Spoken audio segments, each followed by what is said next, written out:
homenagear todas as mães, mães biológicas, mães consanguíneas ou não, não importa.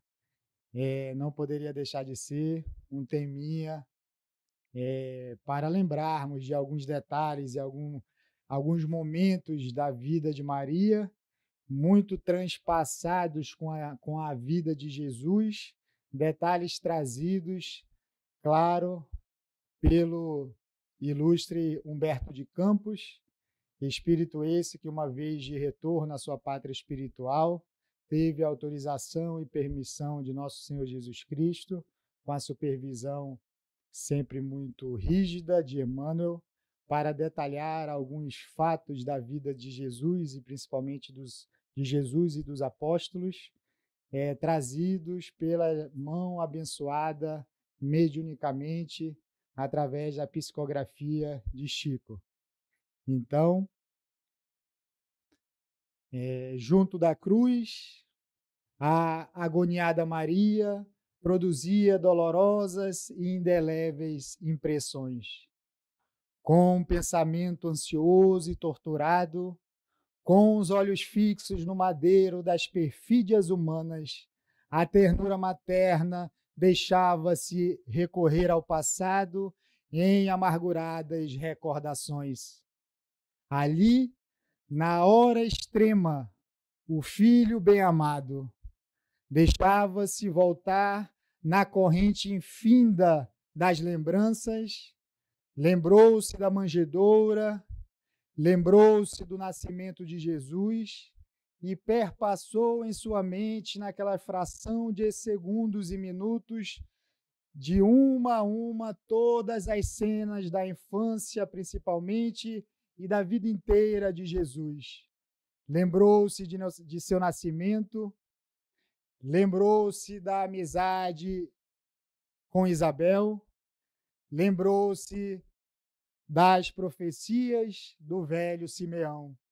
E lembrou-se também que em toda a sua vida, de alguma forma, sentia intuitivamente a providência divina entrelaçada entre suas ações e daquela criança incomum para a época.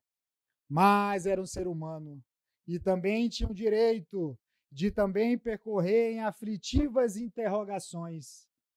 Que fizera Jesus por merecer tão amargas penas? Não vira crescer de sentimentos imaculados sob o calor e sob o amor de seu coração?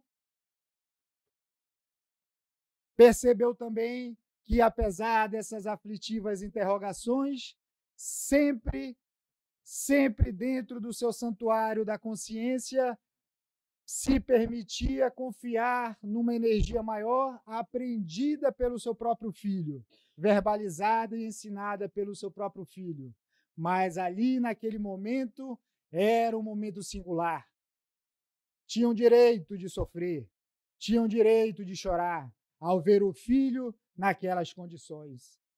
Relembrou também a Jesus criança nas ruas de sua cidade natal, que, ao deixá-lo por alguns minutos sozinhos, em pouco tempo já estava rodeado de adultos para ouvir aquela criança, o menino Jesus, verbalizar amor e caridade incomum para a época. Ao deixá-lo nas fontes tradicionais de Nazaré, logo estava rodeado de pessoas querendo ouvir, e Maria tinha que pedir licença para trazer a criança daquele murmurinho de adultos ao seu redor. Lembrou-se que nas ruas sempre tinha um olhar carinhoso para os esquecidos do mundo, para os tristes, para os desolados, para os doentes, para aqueles que o mundo se distanciava, mas aquela criança conseguia atraí-los por sua energia singular. Maria lembrou-se também de um certo dia em que a criança Jesus trouxe 2 desconhecidos para dentro de sua casa. Tratou-os, velou-os com carinho e amor. E Maria se assustou ao reconhecer que aquelas 2 pessoas eram ladrões publicamente conhecidos e julgados do vale de Mishap. Mas Jesus não tinha olhos para isso. Tratou-os como se fossem seus irmãos, como fossem da família. Daí surgiu pela primeira vez no pensamento de Maria pensamentos preocupantes com aquela ação do menino Jesus ainda, aquele amor incomum, aquele amor que de uma certa forma já trazia preocupação no seu íntimo. Ninguém teria dito isso para Maria. Maria se preocupava porque aquela ação caritativa do menino Jesus não era normal, não era usual ao mundo, mas sempre orava e pedia proteção mais a Jesus do que a ela mesma. Algo lhe dizia que, apesar de todo aquele amor, de toda aquela ação bondosa, algo iria acontecer, mas deixava-se transpassar e sempre pensamentos otimistas vinham à sua mente e ela esquecia dessas preocupações.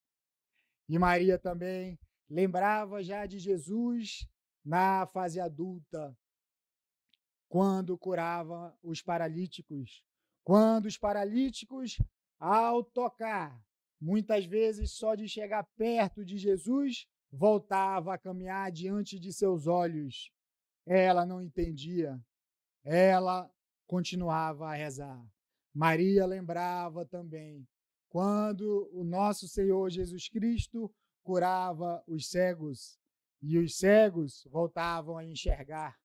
Maria não entendia como pode, ao toque das mãos de meu filho, as pessoas voltam a enxergar, voltam a andar.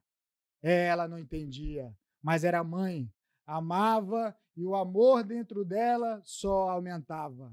Lembrava que Jesus fez lembrar que o mundo precisava de um alimento espiritual e de uma água espiritual ainda desconhecida no mundo. Maria observava que as pessoas, ao chegar perto de Jesus, se lembravam de algo que não passavam pelas suas cabeças, que eram necessitados. Lembrava de sentimentos que estavam sendo subjugados, estavam sendo abafados pela autoridade romana, pela autoridade dos reis carnais da época, e sentia que no semblante das pessoas, quando se distanciavam de Jesus, saíam renovadas, saíam com semblantes mais leves. Maria lembrou-se de tudo isso em frações de minutos ao pé da cruz.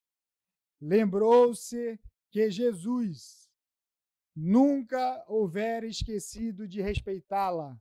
Ela, muitas das vezes, não entendia a sua missão, mas Jesus fazia questão de lembrá-la da autoridade materna que ela possuía, da hierarquia materna, da consanguinidade dela com Jesus. Que profundos desígnios haviam conduzido o meu filho bem-amado à cruz do suplício? Perguntas, aflições, questionamentos que naqueles minutos, junto da cruz, chegavam de enxurrada na mente de Maria. Maria lembrava que Jesus, naquele momento extremo, sofria. E ela, como mãe, sofria também. Mas algo calava em seu espírito. Ninguém dizia, mas quando esses questionamentos surgiam em si, uma voz calava no seu íntimo, dizendo: Maria, as determinações sempre justas de Deus precisariam e precisavam ser aceitas para a redenção divina de todas as criaturas no dia de hoje e no futuro. Mas ela tentava entender. Era mãe, era muita coisa para o seu coração, era muita coisa para a sua cabeça. Mas naquele momento, era um ser humano. Por mais que a voz insistisse, persistisse no santuário de sua consciência, que ela precisava seguir as determinações divinas, mas o seu coração estava quebrado. Mas também, para demonstrar a humildade desse ser chamado Maria, de uma mãe, verbalizou pela primeira vez no mundo: Pai, faça-se na escrava as vontades do Senhor. Faça-se na escrava as vontades do Senhor. E via que no auge, no cúmulo do sofrimento de Jesus, ali naquele minuto final, talvez o último suspiro de Jesus, Maria não aguentava mais, queria desfalecer, queria cambalear, não aguentava mais de tanto sofrimento, mas sentiu, talvez pela providência divina, naquele minuto singular, quase no desfalecimento de Maria, uma mão suave e amiga toca nos seus ombros. E ela sente, quando ela vira, o inestimável discípulo João. João toca nos seus ombros, chorando tal qual Maria, e olha no fundo dos seus olhos, não verbaliza nada, mas Maria sente e aceita a ajuda e o carinho daquele discípulo, único discípulo que teve a coragem, a audácia de estar junto da cruz, defendendo o cristianismo ao lado de Maria, a mãe de Jesus. Todos os outros, por razões diversas, íntimas e de humano, se esvaíram, se foram para algum lugar, mas João estava lá. E ambos, naquelas duas almas que se reencontravam de novo ao pé da cruz, João traz a ajuda, o suporte àquela mulher. E os dois tentam buscar dentro dos olhos, antes reluzentes, misericordiosos de Jesus, mas já sentem a obscuridade, o fechamento do olho carnal de Jesus, mas eles persistem, eles querem buscar pela última vez, talvez, entreolhar aos olhos de Jesus. E Jesus sente no alto daquele burburinho, naquele desequilíbrio e naquela algazarra que não sabiam do que estavam fazendo, Jesus sente o amor daquelas duas almas juntas e se esforça e faz um movimento que talvez só Maria percebeu. E Maria busca a chance última. Talvez ele abrirá os olhos, pensou ela. E no movimento vagaroso de Jesus, Maria grita para o mundo: meu filho amado. Jesus sente, não consegue abrir os olhos, mas sente também, e para demonstrar talvez a coragem e a comunhão direta com o Pai, tenta demonstrar, tenta trazer forças mais fortes do que ele e verbaliza pela primeira vez no mundo aquelas palavras que iriam ficar para toda a eternidade: mãe, eis aí teu filho. E Humberto traz que Jesus olha com um olhar especial e carinhoso para João, talvez necessitado de mais amparo do que a própria Maria, pois era um jovem. Olha para João e verbaliza também as palavras que o mundo nunca deletará: filho, eis aí tua mãe. E Maria não aguenta e cai quase desmaiada. Mas João tem a força espiritual e, em frações de segundos, entende que Jesus, dentro da sua humildade, ainda que de um sofrimento singular, tentava demonstrar e explicar ao mundo, através dessas duas sentenças, que o amor é universal. O amor está acima da consanguinidade humana. E ali, nas palavras do sentimento de João, ele diz: Jesus quis ensinar ao mundo através dessa fala, como um coroamento sublime da sua derradeira obra, apesar de seu sofrimento, que o amor vence. O amor está acima da consanguinidade humana. E João também entende que, através daquelas duas frases, Jesus tentara explicar algo que o mundo ainda não estava preparado a entender, que no futuro o reino de Deus fará com que todas as criaturas cessarão de uma vez por todas o egoísmo. Através dessas frases, Jesus, antes de dar o último suspiro, nos ensina que o amor transpassa tudo, está acima de todos os pecados mundanos e que o egoísmo é a chaga da humanidade. E os anos percorrem após esse capítulo fatídico que dividiu a humanidade no antes e no depois. Os anos transcorrem como há de ser. Os discípulos, como naturalmente, se dispersam, se dividem para divulgar de alguma forma, com as suas capacidades, em cidades diferentes, o cristianismo, a boa nova. Maria, quando se apercebe, está sozinha novamente. Que fez João, que ouviu a promessa de meu filho amado e sumiu. Betânia é a cidade da família de Maria. Maria lembra, então, e retorna a Betânia na certeza de encontrar familiares de sua consanguinidade para recebê-la, e assim ela o faz. Maria retorna a Betânia para ter o afago.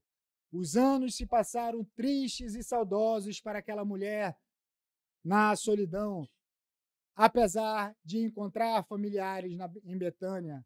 Mas Maria se sente só, muita saudade de Jesus. Era mãe, ainda não conseguia levantar nos seus próprios pés para talvez divulgar o cristianismo, evangelizar, tratar os humanos como Jesus assim o fez. Maria sentiu a distância, o distanciamento moral dela, de mãe, e do seu filho amado, do anjo que pisou na terra e precisava de ajuda. E as notícias que chegavam aos ouvidos de Maria não eram boas. Os poucos cristãos em Betânia chegavam com as informações horrorosas de Roma, o que estavam fazendo com os cristãos, e ela chorava. Percebia que, na própria Betânia, por ter laços consanguíneos com José, certas pessoas queriam realizar um cristianismo de aristocracia espiritual, palavras de Maria, mas não era esse o ensinamento de Jesus. Jesus não deixou hierarquias de consanguinidade, não deixou dogmas, não deixou crenças, não deixou consanguinidade no evangelizar. E Maria se entristecia.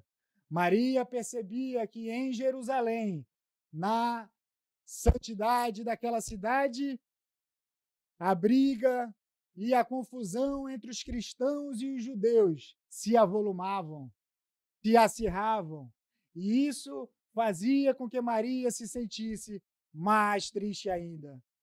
Sentia também que na Galileia, o que outrora as fontes simples e naturais, onde Jesus se acomodava em qualquer pedra, em qualquer chão, com os discípulos para evangelizar os demais, antes o que era rico em sentimentos, agora aquelas pairagens e paisagens de Galileia eram tristes e desertas.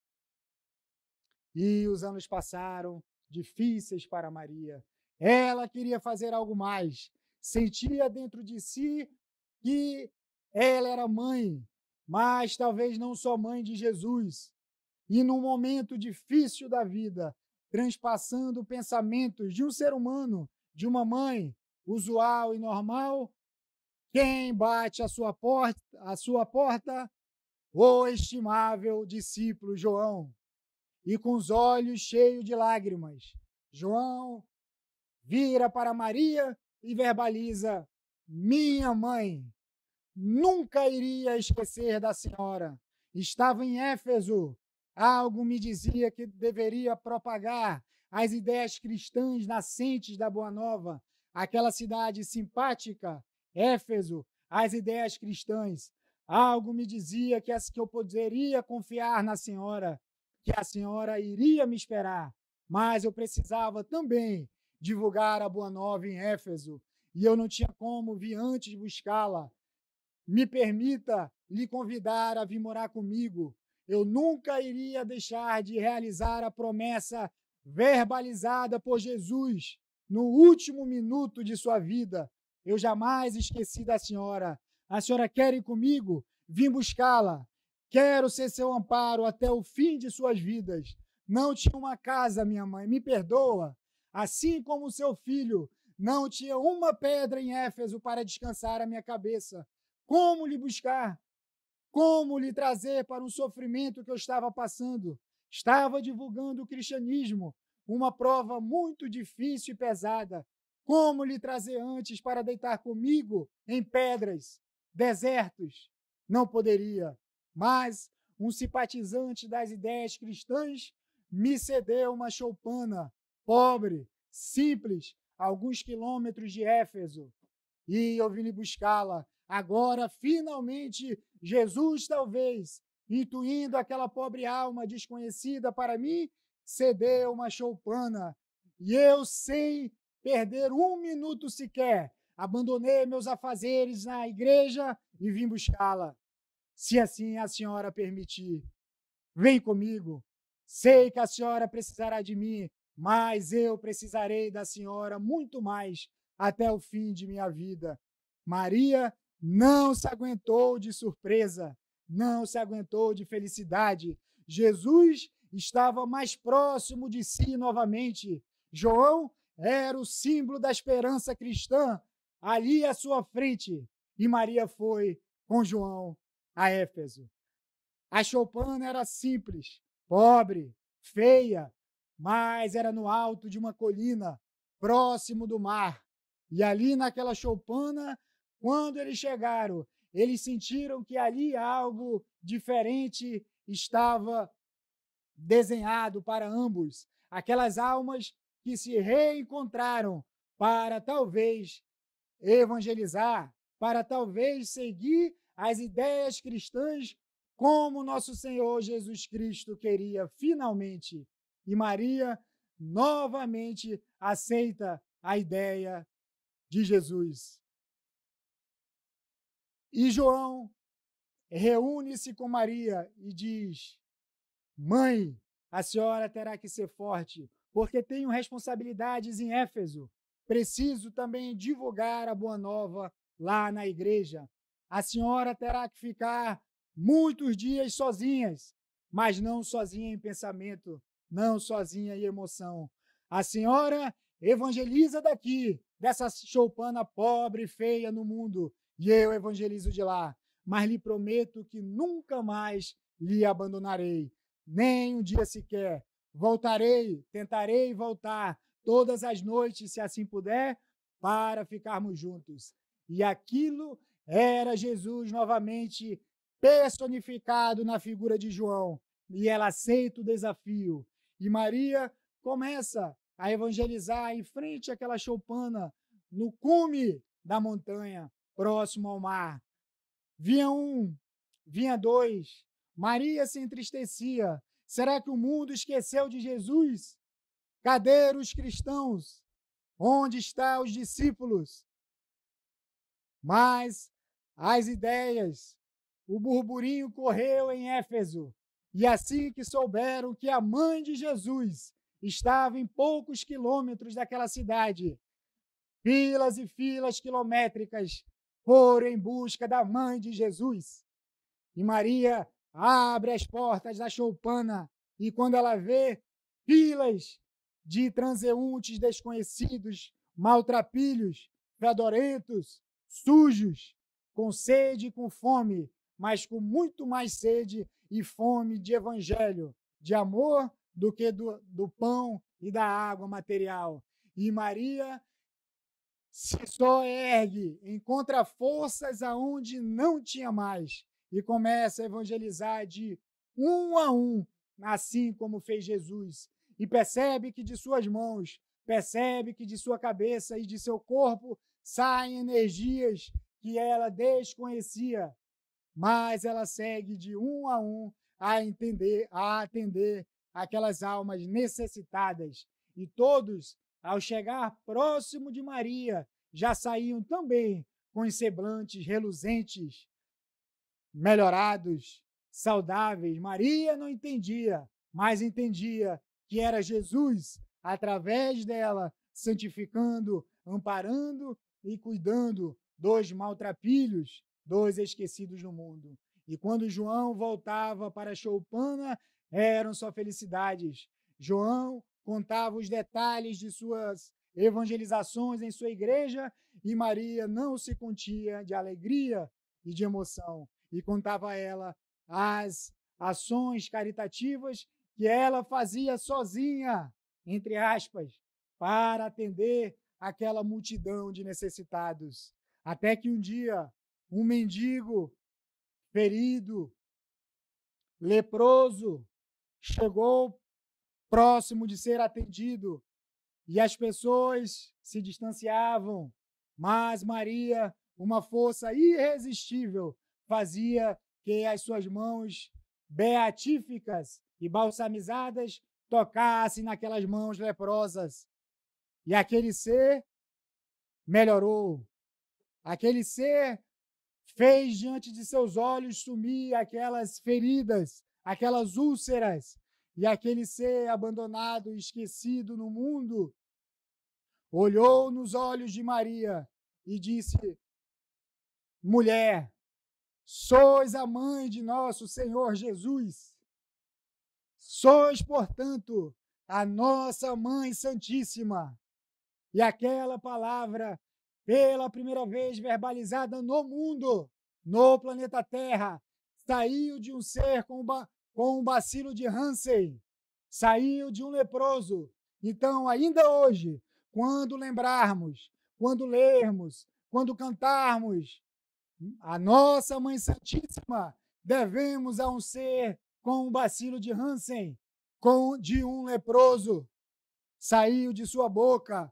Maria não se continha de emoção. E desde aquele dia, por alguma razão, todos que chegavam naquela choupana naturalmente diziam: essa casa é a casa de Mãe Santíssima. Mas Maria estava sozinha com o leproso. Quem divulgou? Quem chamou-a de Mãe Santíssima? Não entendia. E João em Éfeso sentiu essas palavras que ficariam para todo sempre. Maria, desde aquele dia, ficaria conhecida como a Mãe Santíssima.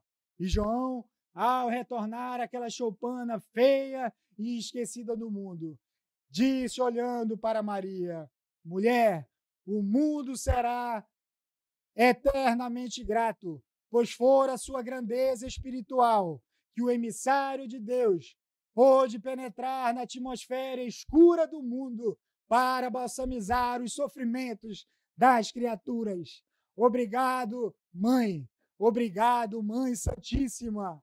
E Maria, apesar de se esquivar de todas as homenagens, mas ao perceber tanto amor vindo de João e muito mais, tanto amor vindo de pessoas desconhecidas, era um amor filial, em que tudo fazia se lembrar de Jesus, de seu filho amado, e ela gostava desse sentimento. Se esquivava publicamente, mas aquele sentimento filial a fazia mais forte. E os anos se passaram. Maria era um ser humano. Chegou a velhice, já estava cansada, não tinha mais forças para se levantar e atender, mas as filas não paravam em sua choupana simples e feia. Mas ela atendia como aguentava. Às vezes se desfalecia, o próprio povo a colocava sentada, ofereciam água para Maria, mas Maria não arredava o pé. Atendia todos os necessitados da forma que conseguisse, pois dentro do seu íntimo lembrava sempre que João estaria ali à noite para cuidar dela. Lembrava-se de Jesus e que Jesus estava cada vez mais próximo de sua alma. E os anos passaram-se. Maria já não tinha mais forças.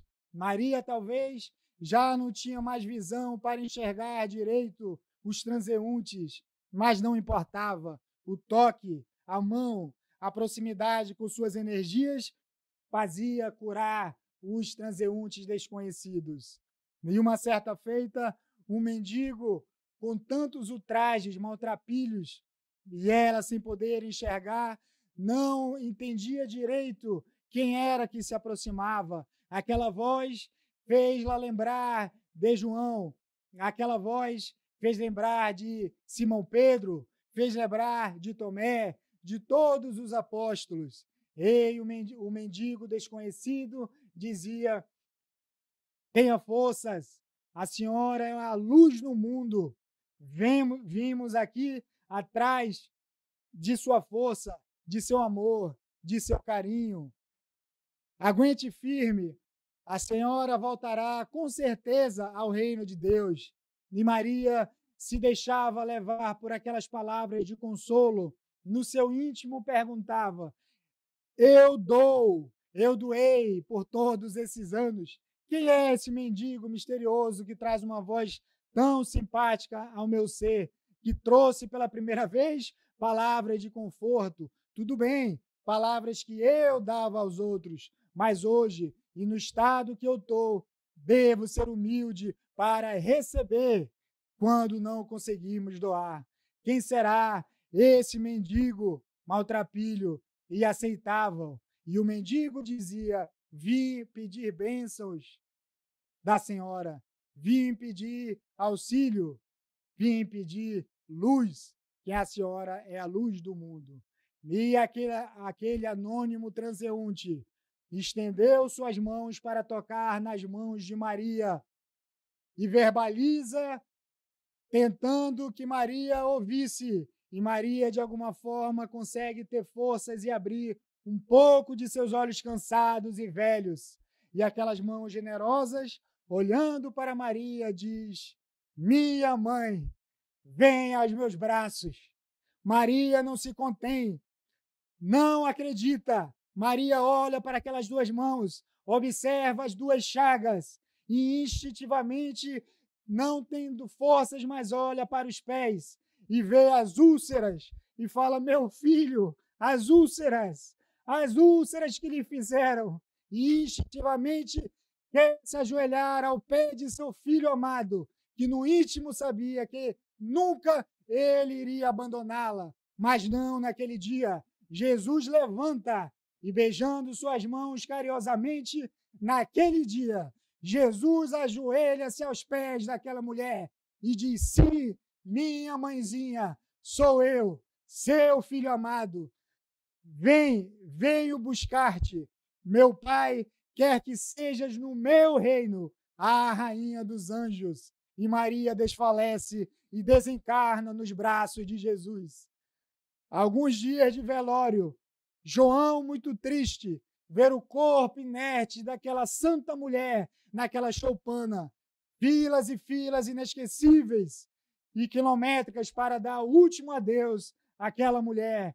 Maria, em espírito, quando consegue abrir seus olhos, ver a fila quilométrica de anjos para um sentido único, para os céus, o céu que ela não reconhecia, mas ela, ao seu simples pensamento, não quer ir ao reino de Deus ainda.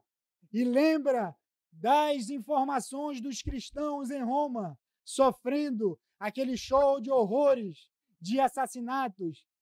E com o simples pensamento de Maria, os anjos entendem, em vez de levá-la diretamente aos céus, à presença de Jesus, leva em espírito a Roma.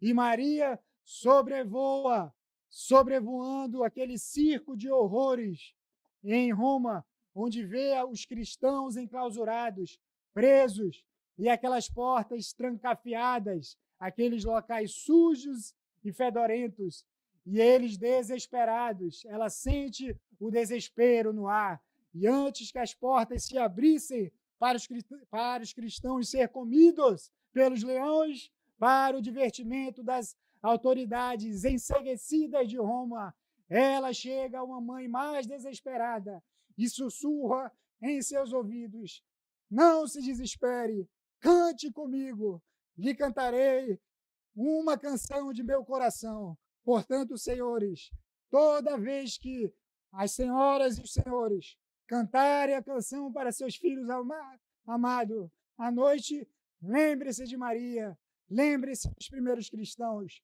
porque foi o primeiro espírito a cantarolar os verbetes espirituais. E aquela mãe, simbolizando, enclausurada, simbolizando as mães no mundo, encontra forças dentro de si e começa a cantarolar dentro das celas. E aquela canção de paz e de luz verbaliza e se estende a todos os ouvidos. E os cristãos, ao abrirem-se as portas para o show de horrores, de uma certa forma, vão mais tranquilos, calmos e sorridentes para as bocas dos leões e dos animais. E Maria, depois disso, finalmente, só com seu pensamento e olhando aos anjos, fala agora sim: posso ir ao reino de Deus, posso ir na presença de Jesus. E os anjos finalmente a levam à presença de Jesus, e Maria, ao olhar a Jesus, verbaliza: obrigado, meu filho, eu sabia que você nunca iria me desamparar. Me perdoe por não ter entendido a minha missão no mundo, mas estou aqui para ser a escrava do Senhor, aonde quer que você queira. Obrigado.